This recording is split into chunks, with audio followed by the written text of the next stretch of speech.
warahmatullahi wabarakatuh.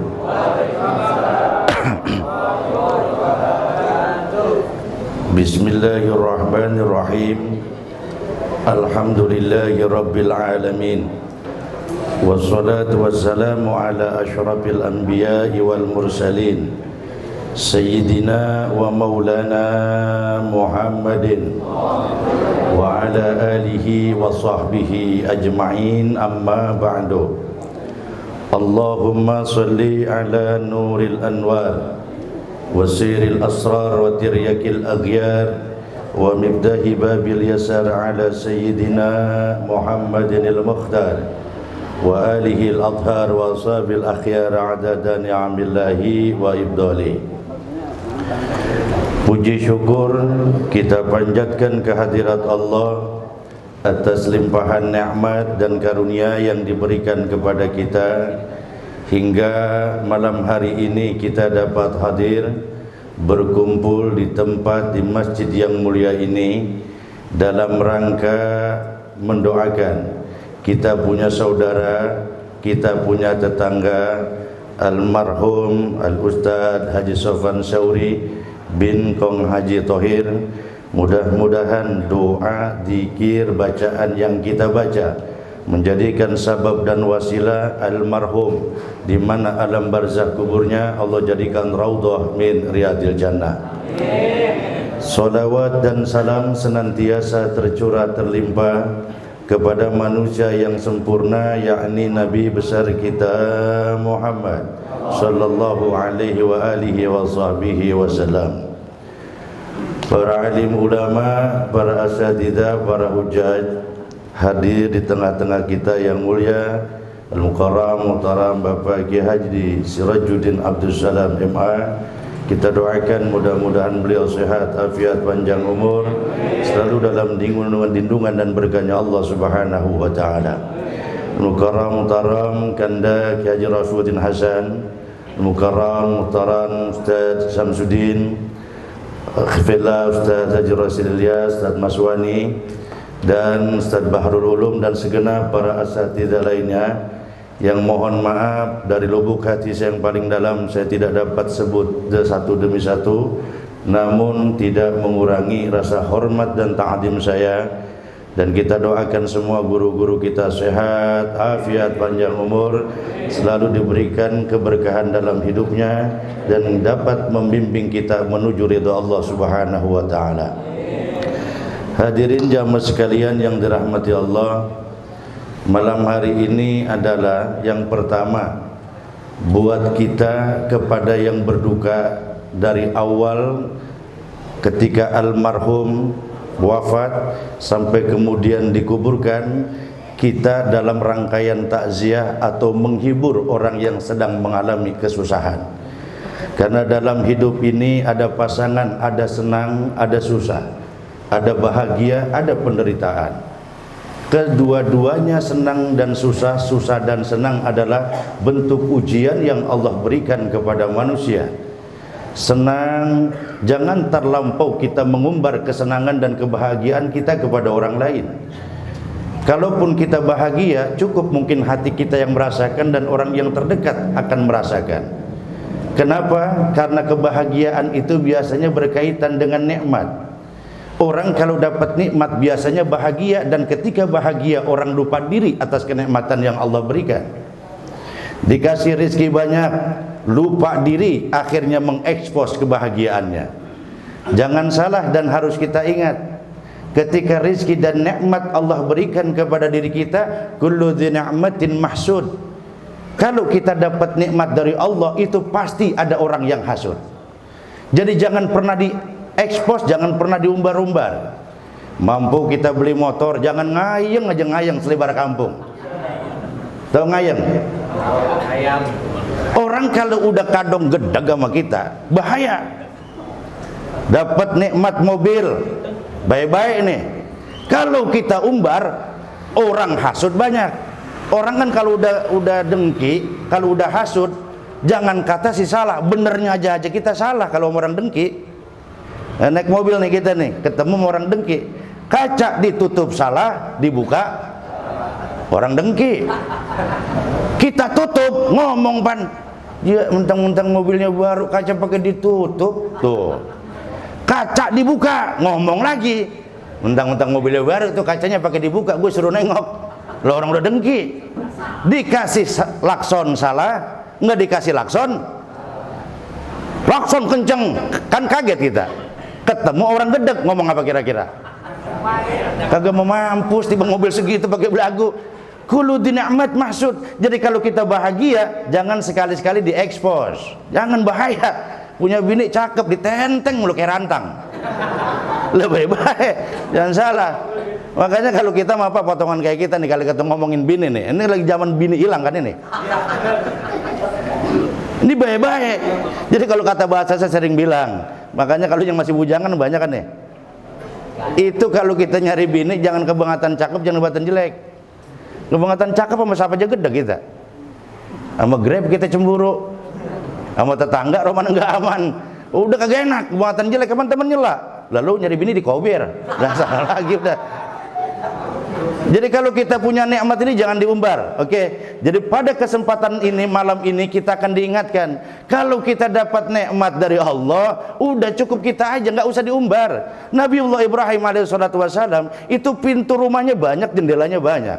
Cuman satu, kenapa? Khawatir kalau Nabi Ibrahim masak masakan enak, ini asapnya orang cium, tetangga tahu, orang lewat, dosa pak. Dosa kita nih, makanya kalau makan jangan diumbar-umbar.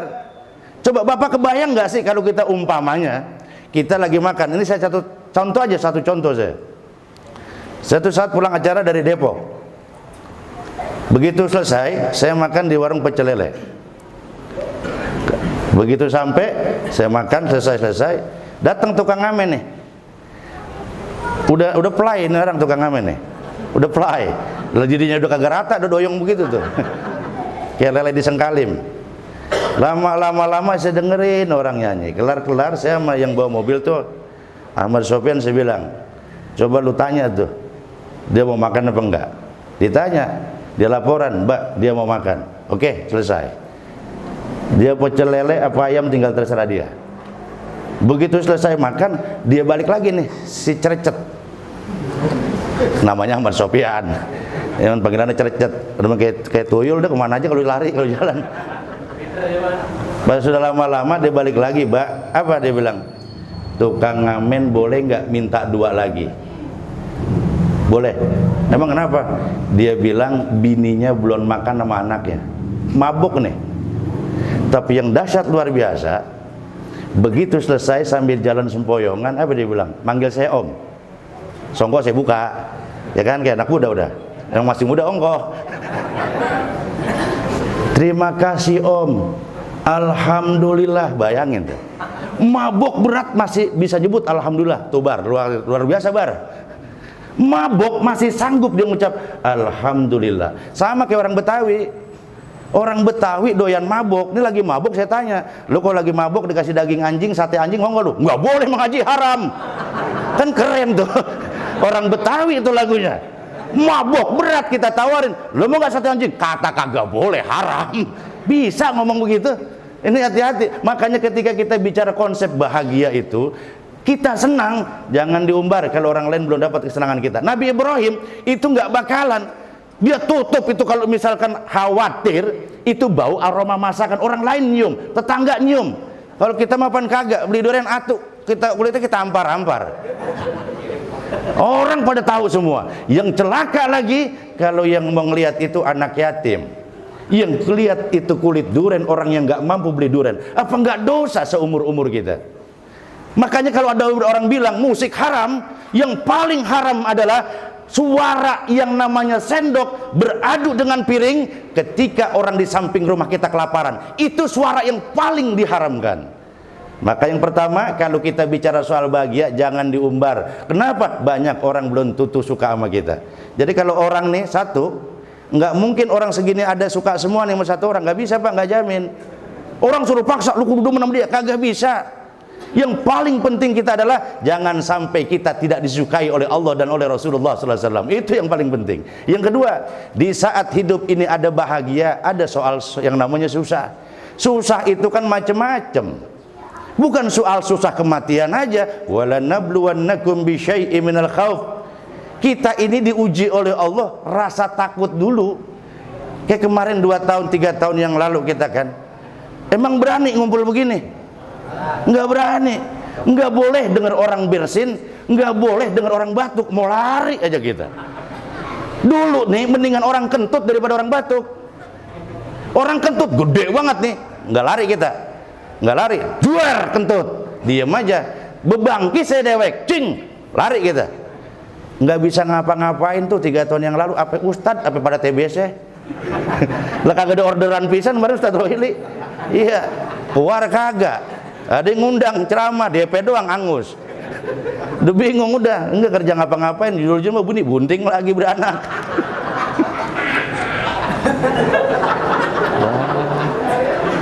Bocah ngerti kagak.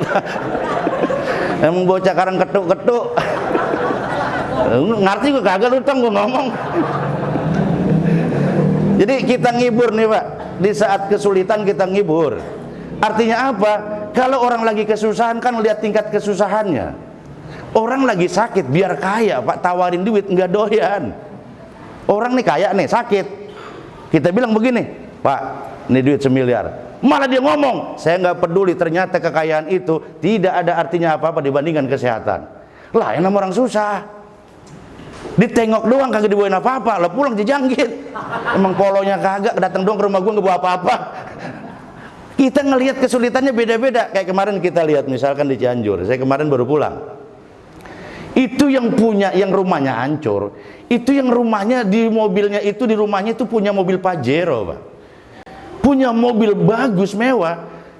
Jangan kira mereka nggak punya uang, mereka punya uang itu di bank. Tapi artinya apa uang? Kalau memang musibah sudah datang, nggak bisa kayak orang kelep. Orang lagi mau tenggelam, kita tawarin harta, enggak. Pak mau jadi wali kota, kagak, nggak bakalan mau. Bapak mau kue, enggak. Mau duit, enggak. Mau emas, enggak. Apa? Ban bekas dilai. Enggak butuh yang namanya barang-barang itu. Yang dibutuhkan adalah ban untuk mereka agar tidak tenggelam. Sama saat kita kayak hidup dan mengalami kesulitan, ada cara dan ada adabnya. Makanya Islam nuntun luar biasa ngajarin tuh. Kalau giran ada orang sakit, kita tengokin. Kenapa? Itu sugesti dan motivasi. Orang kalau sakit ditengokin sama yang dekat, artinya gembira dan tingkat kesembuhannya lebih cepat 80%. Tentu cuman pakai adab. Begitu datang nanya, bagaimana? Ya sakit segini mah tenang udah. Laren toh udah mau mati hidup lagi. Tuh jadi bangga dia. Ini jangan sampai orang udah sakit termana cengap-cengap ngomong sama bininya nanya. Lagi lu udah lama itu sakitnya udah, yang udah masal sehari begini gua mati, udah habis sudah. Besok udah bukan sugesti lagi. Ketika ini musibah datang kematian, boleh tanya orang kampung bahasa kita bilang apa? Gunung gede, lebih gede hati kita ketika dalam kesulitan orang lain akan mendampingi kita dan memberikan motivasi terhadap kita. Nggak ada artinya apa-apa, tapi kebahagiaan itu ketika kita datang menghibur orang yang mengalami kesulitan, maka tentu kesulitan itu adalah sebagai obat buat orang yang terkena musibah. Ini kita Pak, yang musibah senang, kita dapat pahala nih. Ayo Abdullah amal. Sahabat bertanya, amalan apa sih ya Rasulullah yang paling utama? Itu idkharus surur fi qulubil mu'minin. Nyenangin hati orang mukmin itu amalan yang paling tinggi. Qaulun ma'rufun wa maghfiratun khairun min shadaqatin ayatsbahu ada. Perkataan yang baik penuh dengan ucapan ampunan dan permaafan itu jauh lebih hebat daripada sedekah sambil nyaci maki. Kita ini dalam hidupan sehari-hari Pak nih, ya, hidupan sehari-hari nyenangin itu bisa lewat ungkapan kata-kata, tibang nanya doang. Coba bayangin, nanya sama senyum. Orang rajin ibadah, mulutnya nggak kekunci aja nggak mau nyengir, resep nggak kita? Hah? Ini kita bejeblok apa bejeblok badan, kagak nanya pisan, resep nggak? Nggak resep. Tapi orang jarang ibadah, mukanya aja dilihat, resep nggak? Nah kayak orang kita nih, orang Betawi nih. Hebatnya orang kita kan apa? Tahlil rajin, maulid rajin, sembahyang isya belum? Enggak, kita per-peran aja udah. Ada nggak jadi sini yang begitu?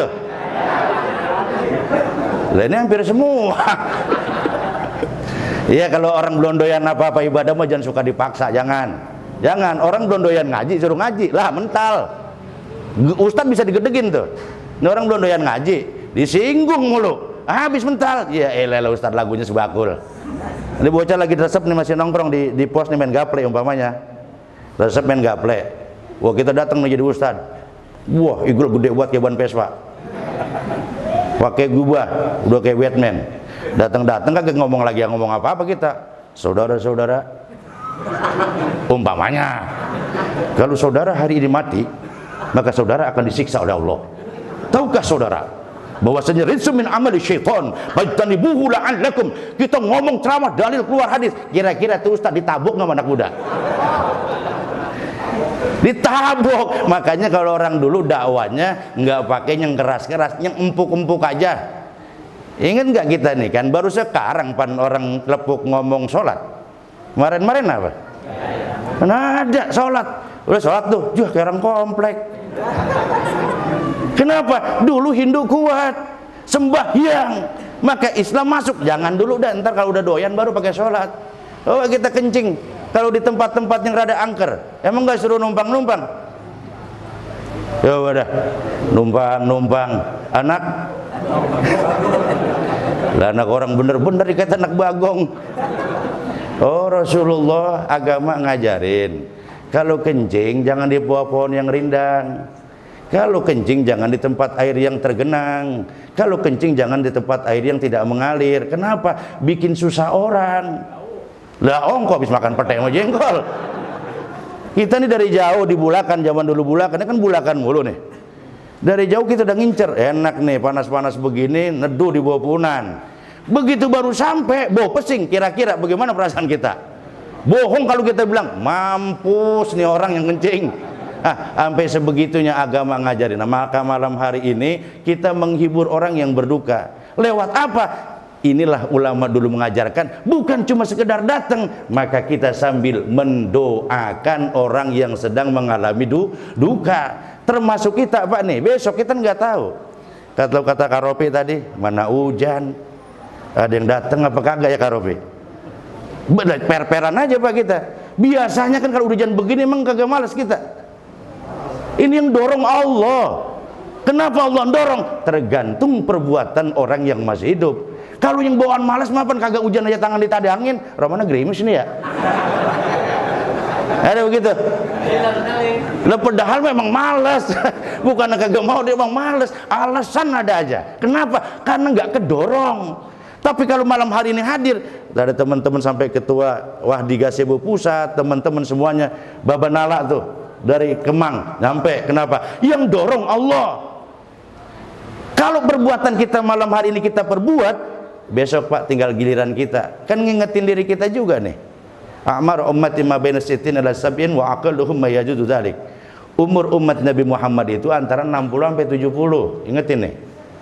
60, ini bukan nakut-nakutin, bukan. Terus ngomong 60 70 yang tua lagi merenung. Bukan maksud saya. Umur Nabi Muhammad ini paling tinggi banget nih antara 60 sampai 70. Wa aqalluhum, dan yang dilewatin 60 70 itu dikit. Makanya di satu kisah dikatakan kalau yang namanya malaikat Israel ini punya asisten.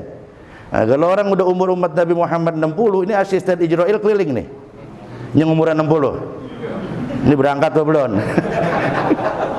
Enggak, ini bukan nakut-nakutin Pak, bukan. Bener Pak, mohon maaf enggak. Saya enggak nakut. Kalau soal mati mah bisa tua duluan, muda belakangan. Ya bisa jamah duluan, ustadz belakangan. Itu kan terserah. Ya kan? Nah, di sini kita diingatkan, kenapa? Kematian itu tidak akan pernah bisa kita tahu. Yang paling penting adalah bekal kita. Ada orang Jawa ini. Jawa nyaut lah. Banyak orang Jawa. Oke. Sampean Mas nggak bakal pulang kampung kalau nggak punya bekal. Betul. Sampean nggak berani pulang kampung kalau kalian sampean nggak punya mobil ataupun nggak ada kendaraan. Kalau mobil ada, sanggup uangnya belum ada buat perjalanan, nggak jadi pulang kampung. Bekal buat di jalan sudah ada, tapi bekal buat di rumah untuk nyawer anak ponakan nggak ada, nggak jadi lagi. Buat nyawer ponakan saudara di kampung sudah ada, tapi bekal buat dari Jawa sampai ke Jakarta lagi nggak ada, sampean nggak bakal berani. Artinya apa? Bekal yang cukup. Kenapa kita takut mati? Karena sadar sebetulnya kita bekal kita belum banyak. Sholat kita apa sih? Kalau Kalau bicara kita soal sholat nih, umat Islam ini kan masih variatif. Ada yang harian sholatnya, ada yang mingguan, ada yang tahunan. Iya kan, ada tuh. Zuhur lewat, asar, maghrib, isya, subuh kagak, giliran Jumat, wah ilah masuk ke masjid mencari tiang. Itu kebiasaan kita. Nah, makanya malam hari ini samping kita menghibur dan turut berasungkawa, yang kedua juga kita doain kepada almarhum. Kenapa? Insya Allah almarhum min ahlil khair. Karena sedikit saja, satu ungkapan yang sering kalau ketemu saya cuma satu. Udah Ji, bahasa dia kalau Ji itu pakai hak dia, Bang. Udah Ji, terus yang penting jalan, udah orang mau ngomong apa juga terserah. Itu yang selalu kalau ketemu dengan saya. Itu namanya motivasi. Dan bagian ini saya katakan udhkuru mahasina mautakum. Enaknya orang hidup kalau baik itu ketika meninggal masih disebutin kebaikannya. Kayak orang lagi sholat jenazah nih di penghujung, kan kita bingung. Min ahlil khair. Jawaban kita apa? Orang takut mati. Kalau ada jenazah kan Ustaz ngomong nih min ahlil khair, jawab apa? Khair, kan bareng-bareng tuh kita. Ini yang bingung kan kita, kalau kita tahu nih orang sembahyang kagak, puasa kagak, kita khair. Suka bingung kan kita. Ini orang kita tahu nih lagunya sengak nih. Udah dagloknya luar biasa, dituntun. Isyhadu hadzal mayit min ahlil khair. Ragu kita, gue jawab khair, gue tahu lagunya. Gue enggak tahu kata khair. Ini bagaimana? Kalau orang nanya, itu bagaimana Bang Haji? Kan kita tahu lagunya dia. Ibadah kagak. Ngapa kita sebut khair? Gue enggak nyebutin dia baik. Khair itu kan baik. Maksudnya apa? Lebih baik dia mati duluan dari panjang umur nyusahin orang, gitu dah.